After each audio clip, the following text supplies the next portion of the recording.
नमस्कार दोस्तों, आज हम आपको गुप्त नवरात्रि के तीसरे दिन माँ त्रिपुर सुंदरी की कथा सुनाने जा रहे हैं। तो प्रेम से बोलिए माता रानी की जय हो। मान्यता के अनुसार इन दिनों माता की पूजा करने से दुगना फल की प्राप्ति होती है। आज नवरात्रि के तीसरे दिन माँ त्रिपुर सुंदरी की पूजा की जाती है। इन्हें ऐश्वर्य और सुंदरी देवी के रूप में भी जाना जाता है। आइए सुनते हैं माता त्रिपुर सुंदरी की उत्पत्ति की कथा। पौराणिक कथाओं में माता त्रिपुर सुंदरी की कथा का वर्णन किया गया है। पौराणिक कथा के अनुसार सती वियोग के बाद भगवान शिव जी सदैव ध्यान में मग्न रहने लगे। ऐसे में उन्होंने अपने संपूर्ण कर्मों का भी त्याग कर दिया था, जिस कारण तीनों लोकों के संचालन में व्याधि आने लगी। उधर तारकासुर ने ब्रह्मा जी से वरदान प्राप्त किया कि वह केवल शिव पुत्र के द्वारा ही मर सकता है। अब समस्त देवताओं ने भगवान शिव को ध्यान से जगाने के लिए कामदेव व उनकी पत्नी रति को शिव जी को ध्यान से जगाने के लिए कैलाश पर्वत पर भेजा। कामदेव ने उनका ध्यान भंग करने के लिए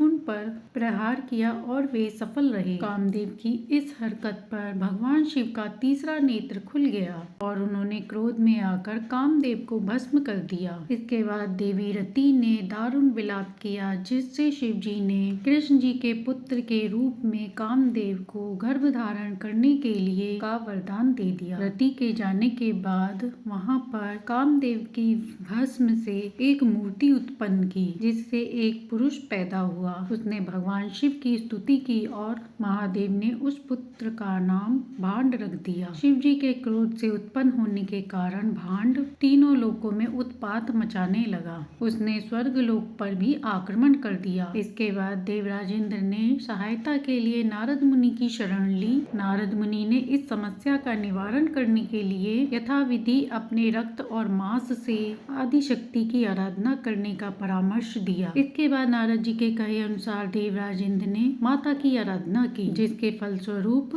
त्रिपुर सुंदरी के रूप में प्रकट होकर माता ने भांड असुर का वध किया। पूरे विधि विधान से पूजा करने के बाद माता त्रिपुर सुंदरी शीघ्र प्रसन्न होती हैं और अपने भक्तों की मनवांछित इच्छा को पूर्ण करती हैं। उनमें सूर्य के समान तेज है। माँ को प्रसन्न करने के लिए पूजा के दौरान कुछ मंत्रों का जाप अवश्य करना चाहिए। माँ अपने भक्तों के सभी कष्टों को दूर करती हैं। देवी की पूजा से आत्मिक बल मिलता है। तो प्रेम से बोलिए जय माता त्रिपुर सुंदरी की जय हो। तो ये थी गुप्त नवरात्रि में सुनी जाने वाली तीसरे दिन की त्रिपुर सुंदरी माता की कहानी। माँ त्रिपुर सुंदरी का मंदिर त्रिपुरा राज्य में जयपुर शहर से 3 किलोमीटर दूर स्थित है। यह मंदिर भारत के 51 महापीठों में से एक है। पुराणों के अनुसार जब शिव जी माता सती के शरीर को लेकर घूम रहे थे, वह उनके जले हुए शरीर को लेकर विलाप करते हुए सभी ओर घूम रहे थे, तब जहाँ जहाँ माता के अंग और आभूषण गिरे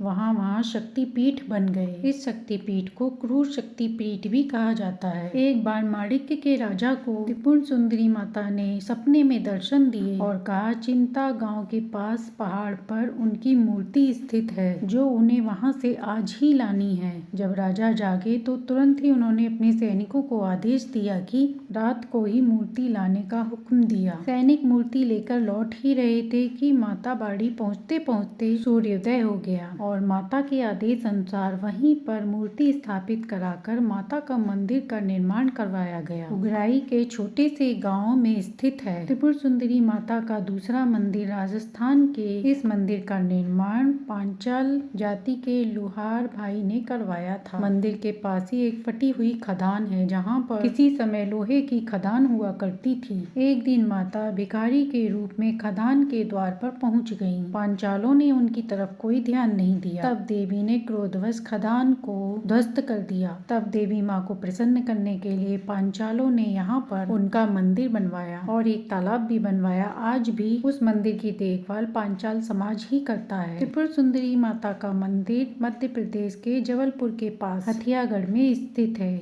तो ये थी माता त्रिपुर सुंदरी की कथा व उनकी कहानी। उसे सुनने से सुख सौभाग्य में वृद्धि होती है। कहानी अच्छी लगी हो तो लाइक एंड सब्सक्राइब करें।